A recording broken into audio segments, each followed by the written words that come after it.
காங்கிரஸ் மூத்த தலைவரும் தமிழ்நாடு சிறுபான்மை ஆணைய தலைவர் திரு பீட்டர் அல்மோன்ஸ் அவர்களை அன்புடன் அழைக்கிறோம்.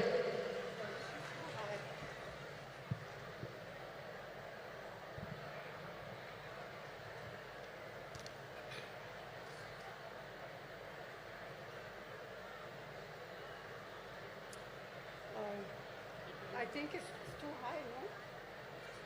No. Leave it.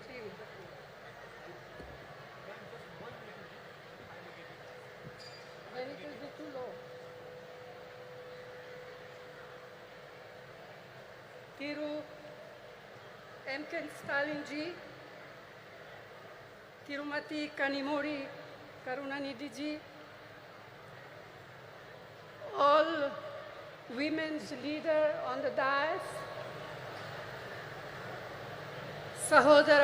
Sahodarigale Vanakkam.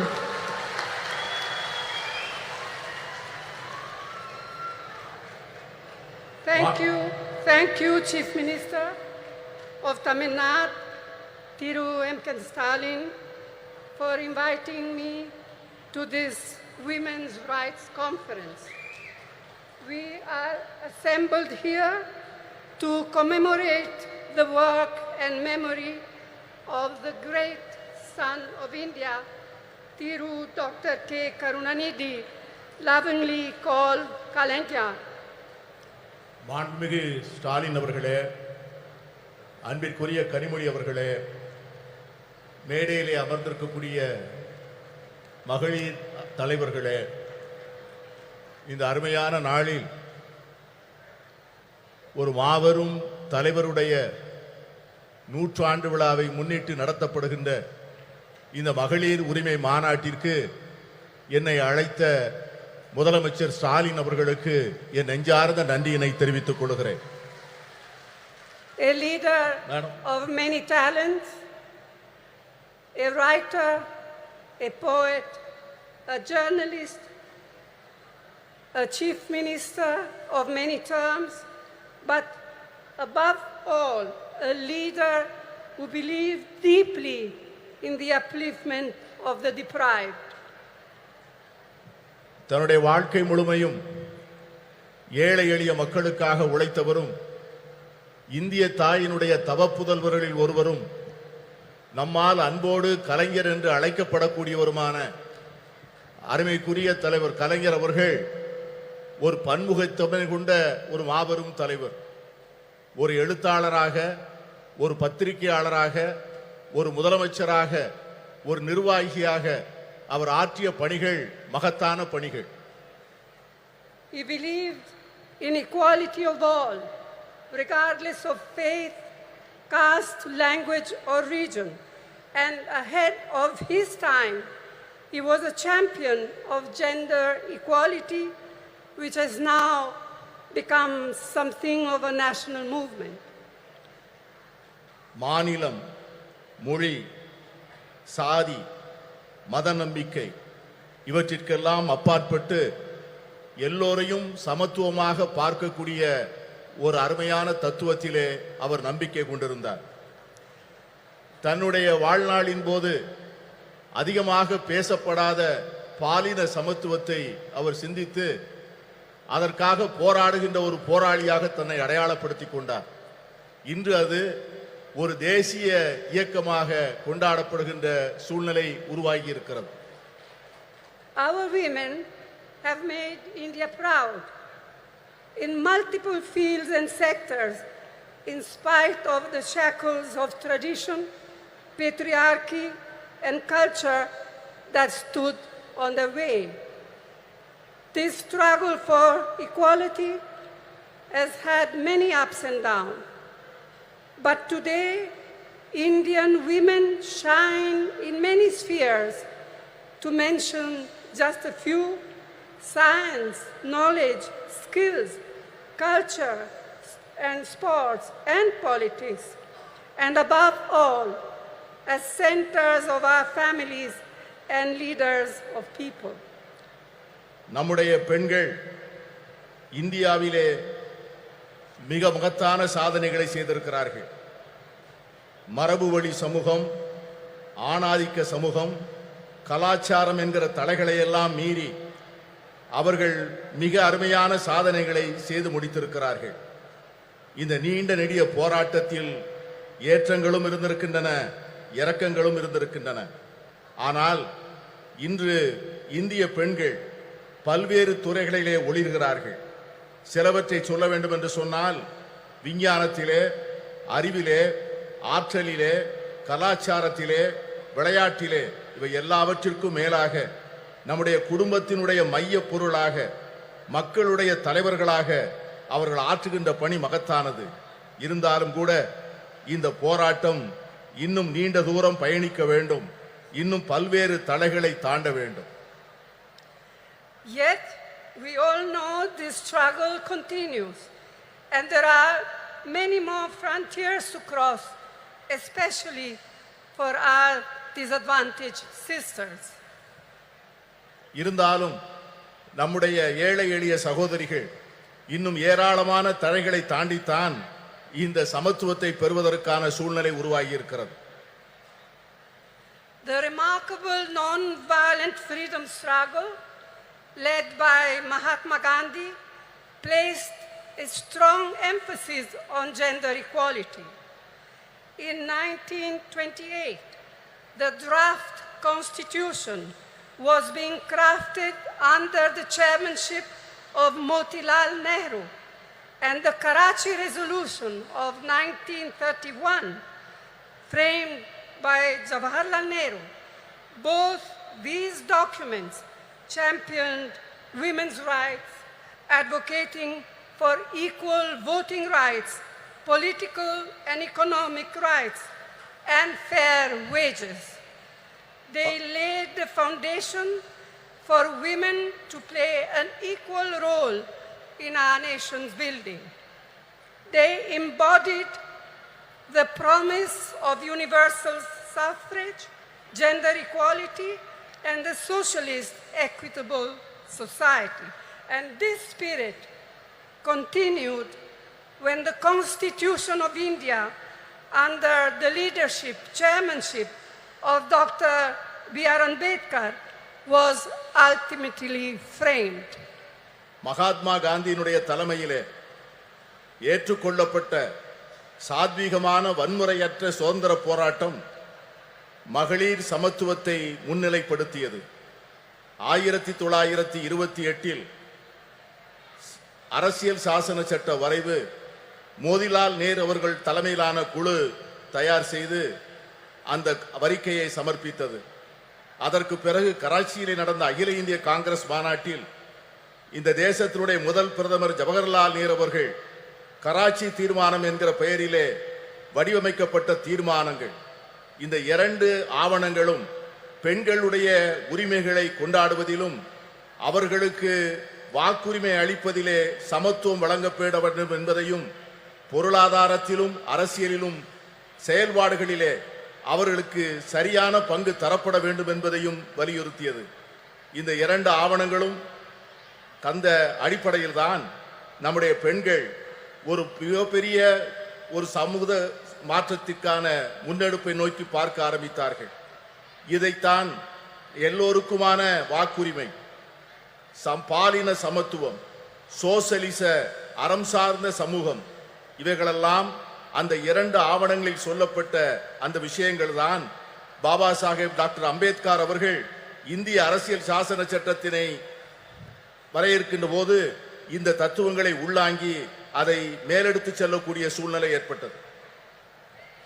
Who can forget what our first Prime Minister, Jawaharlal Nehru, once said, I quote, "If you educate a man, you educate one individual.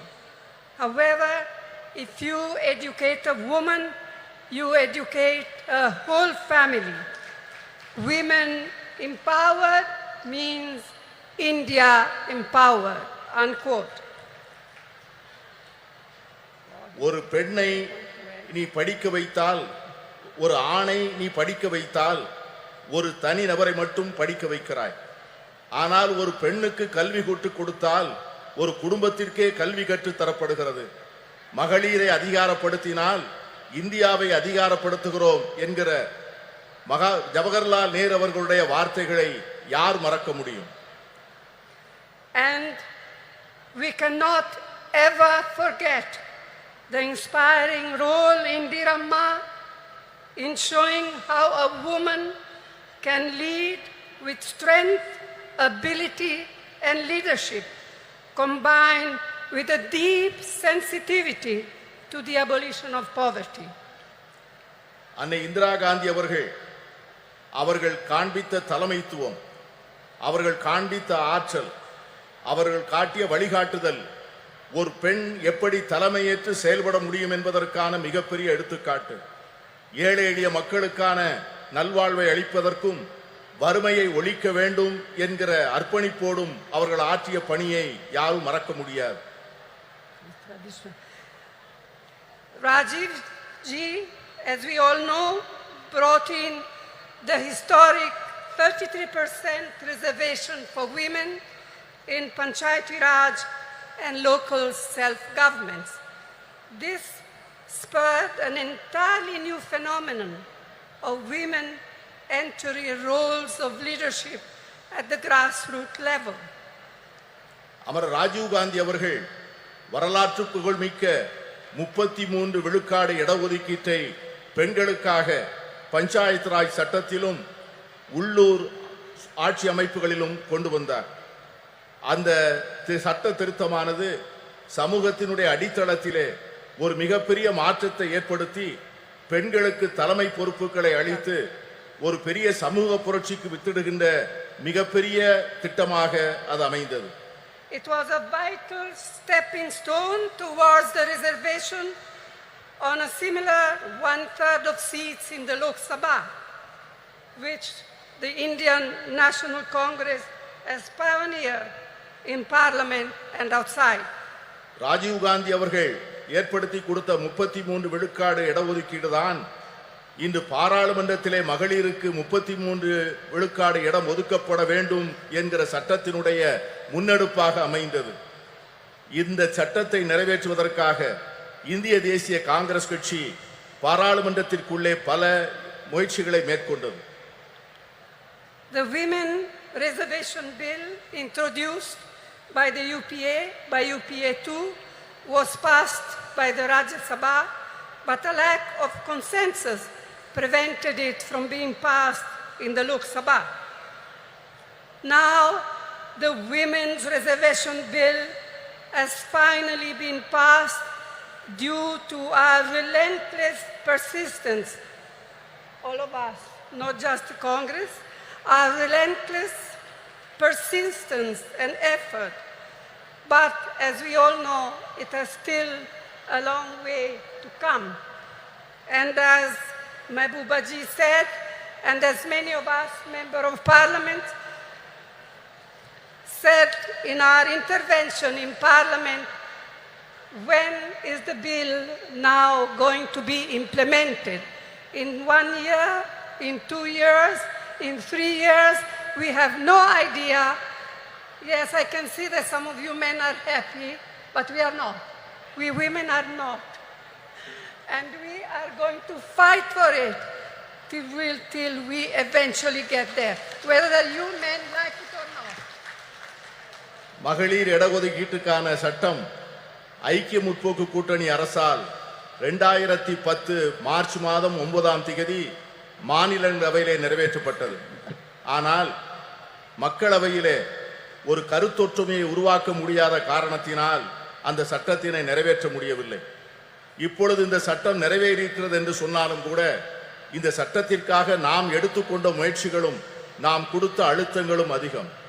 இங்கே பேசிய பல்வேறு உறுப்பினர்கள் பேசியது போல இந்த சட்டம் என்றைக்கு நடைமுறைக்கு வரும், என்று அமுல்படுத்தப்படும் என்கிற ஒரு தெளிவே இல்லாத ஒரு சூழ்நிலையிலே இந்த ஆண்டா அடுத்த ஆண்டா இன்னும் சில ஆண்டுகள் கழித்தா என்கிற ஒரு நிரந்தரமற்ற தன்மையிலே இந்த சட்டம் உருவாக்கி இருப்பது நாளை வருகின்ற இந்தியா கூட்டணி வந்துதான் இந்த சட்டத்தை நிறைவேற்றி தர வேண்டிய சூழ்நிலையை உருவாக்கும் என்கிற எண்ணத்தை தருகிறது. I am glad to be able to say here today that the government of Tamil Nadu under Thiru Annadurai and then Thiru Karunanidhi, laid the foundations of incredible changes in status and opportunity for women. Today, Tamil Nadu stands as a beacon of women's equality and women's development.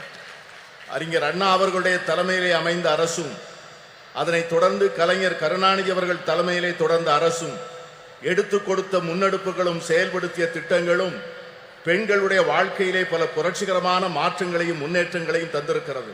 அதன் அடிப்படையில் தான் இன்று தமிழ்நாடு இந்தியாவே புகழ்ந்து கொண்டாடக்கூடிய மகளிர் உரிமைகளிலும் மகளிருடைய சமத்துவத்தையும் கொண்டாடக்கூடிய ஒரு ஒளி விளக்காக திகழ்கிறது என்று சொன்னால் அது மிகையாக. In his historic 5 terms as Chief Minister of Tamil Nadu, Thiru Karunanidhi brought the provision of reservation for women in the police way back in 1973. வரலாற்று புகழ்மிக்க 5 முறை முதலமைச்சராக இருந்த கலைஞர் அவர்களுடைய ஆட்சி காலத்தில்தான் பெண்களுடைய காவல்துறையிலே பெண்களுடைய பங்கை அவர்கள் உறுதி செய்தார்கள். இன்று தமிழகத்திலே இருக்கின்ற காவல்துறையிலே 1/4 பங்கு பெண்களாக இருப்பது எவ்வளவு பெருமைப்படக்கூடிய ஒரு செயல். Today, 1/4 of its police force, of Tamil Nadu police force, are women. இன்று இருக்கின்ற காவல்துறையினரில் 1/4 பங்கை சார்ந்தவர்கள் பெண்கள் என்கிற சூழ்நிலை இருக்கிறது.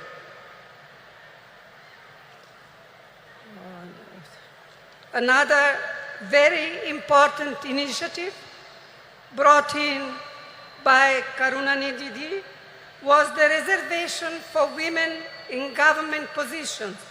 Today, women's participation in government services exceeds 30%, and I am told that just recently Chief Minister M.K. Stalin has raised it to 40%, and I commend your Chief Minister for this. கலைஞர் கருணாநிதி அவர்கள் செய்த முக்கியமான மற்றொரு சீர்திருத்தம் என்னவென்று சொன்னால் அரசு பணிகளிலே பெண்களுக்கான இடஒதுக்கீட்டை செய்தது. அதன் விளைவாக அரசு பணிகளிலே 30 விழுக்காட்டை சார்ந்தவர்கள் பெண்களாக இருந்தார்கள். இன்று நம்முடைய முதலமைச்சர் ஸ்டாலின் அவர்கள் தலைமையிலே செயல்படுகின்ற அரசு அந்த 30 விழுக்காட்டை 40 விழுக்காடாக உயர்த்தி பெண்களை பெருமைப்படுத்தி இருக்கிறது. And it comes at no surprise that through initiatives like the midday meal program, the promotion of women empowerment, and the encouragement of female education, Tamil Nadu boasts today of some of the most impressive maternal and infant mortality rates in India. பெண்களுடைய நல்வாழ்வுக்காக தமிழக அரசால் எடுத்துக்கொள்ளப்பட்டிருக்கின்ற பல்வேறு திட்டங்கள், சத்துணவு திட்டங்கள், பெண்களுடைய நல்வாழ்வுக்காக எடுத்துக்கொள்ளப்படுகின்ற மருத்துவத்துறையிலே செயல்படுத்தப்படுகின்ற திட்டங்கள், தாய்மார்களுக்காகவும் பால் குடிக்கும் சேய்களுக்காகவும் அரசாங்கம் நிறைவேற்றுகின்ற பல்வேறு திட்டங்கள் மிக சிறப்பாக செயல்படுகின்ற காரணத்தினால்தான் இன்று தமிழ்நாட்டிலே தாய் சேய் இறப்பு விகிதம் இந்தியாவிலேயே மிக குறைந்த நிலையிலே இருப்பதற்கு காரணம் அதுதான். It is unfortunate that many of these efforts and programs to help to empower women have not been reflected at the national level.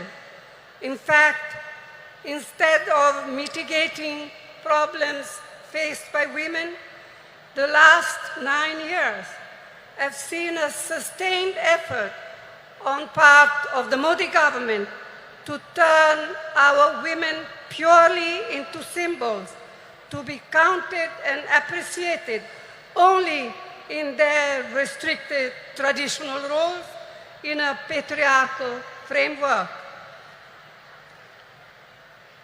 கடந்த சில ஆண்டுகளாக கடந்த 9 ஆண்டுகளாக மோடி அரசினுடைய நடவடிக்கைகள் இந்த நாம் ஏற்றுக்கொண்டிருக்கின்ற திட்டங்கள், நாம் பெற்றுத்தந்த உரிமைகள், கடந்த 70 ஆண்டுகளிலே நாம் செய்த நல்ல முயற்சிகளை எல்லாம் சீரழிக்கின்ற வகையிலே செயல்படுவது நமக்கு ஏற்பட்டிருக்கிற மிகப்பெரிய துரதிர்ஷ்டம். பெண்களை ஒரு அடையாள சின்னமாக மாற்றி பழமையிலும் மரபு வழியிலும் ஏற்கனவே பின்பற்றி வருகின்ற பாரம்பரிய சூழ்நிலையில் மட்டும்தான் பெண்கள் இருக்க வேண்டும் என்று எண்ணுகிறது இந்த அரசை ஒழிய அவர்களுக்காக ஒரு புதிய சுதந்திரத்தையும் உரிமைகளையும் அளிக்க அவர்கள் தயாராக இல்லை. இதை போலத்தான் எல்லா துறைகளிலும் எல்லா சுதந்திரத்திற்கும் சமத்துவத்திற்கும் அறம் சார்ந்த சமுதாயத்திற்குமாக நாம் பெற்ற அனைத்து உரிமைகளையும் கடந்த 9 ஆண்டுகளாக அவைகள் அனைவரும் தொடர்ந்து முறையாக சீரழிக்கப்பட்டு வருவதை நான் சுட்டிக்காட்ட விரும்புகிறேன். I am confident that we, the like-minded parties of the India Alliance, can and will take urgent steps needed to make women's equality a reality.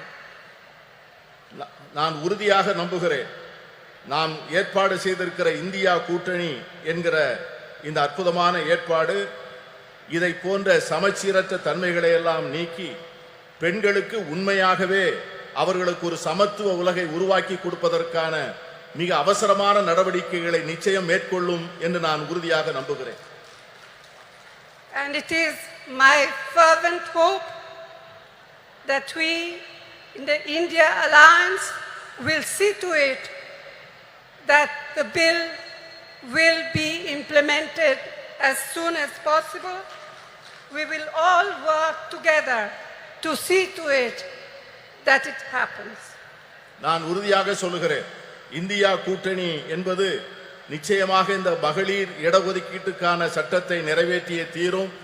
அதை நிறைவேற்றி ஒரு நல்ல சூழ்நிலையை நாம் ஏற்படுத்திய தீர்வோம். இங்கே குழுமி இருக்கின்ற நாம் அதற்கான உறுதியை எடுத்து அதை நோக்கி செயல்பட வேண்டும் என்று நான் கேட்டுக்கொள்கிறேன். This is our goal.